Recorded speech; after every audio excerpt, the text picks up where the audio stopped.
وعلیکم السلام ورحمۃ اللہ وبرکاتہ۔ اسی طرح سوال یہ ہے کہ آنکھ کی شرعی حیثیت کیا ہے؟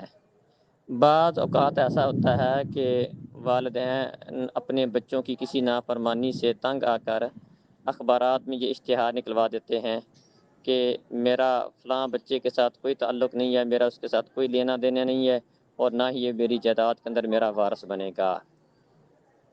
اللہ رب العزت نے تمام ورثاء جو ان کا حصہ تھا قرآن و مجید میں اس کو بیان کیا ہے، اور اس کو فرض قرار دیا ہے کہ یہ اللہ کی تقسیم ہے، اس میں کسی قسم کی کوئی تبدیلی ممکن نہیں ہے۔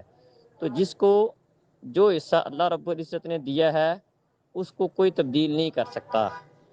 ہاں، وراثت سے جو محروم کرنے والی چیزیں شریعت میں بیان ہوئی ہیں وہ یہ بیان ہوا ہے، اختلاف دین بیان ہوا ہے کہ اگر باپ بیٹے کا دین مختلف ہے، باپ مسلمان ہے بیٹا کافر ہے، یا بیٹا مسلمان ہے باپ کافر ہے، تو پھر وہ دونوں ایک دوسرے کے وارث نہیں بنیں گے۔ یا باپ آزاد ہے بیٹا غلام ہے، یا بیٹا آزاد ہے باپ غلام ہے، تو آزاد غلام جو ہے وہ آزاد کا وارث نہیں بنتا ہے۔ یا ایسی صورت کہ اگر کوئی کسی نے اپنے وارث کو قتل کر دیا ہے تو قاتل اپنے مقتول کا وارث نہیں بنتا ہے، اس وجہ سے وراثت سے محروم ہو سکتا ہے۔ باقی کسی کے کہنے کی وجہ سے یا کسی کے تبدیل کر لینے کی وجہ سے ایسا قتل نہیں ہوگا۔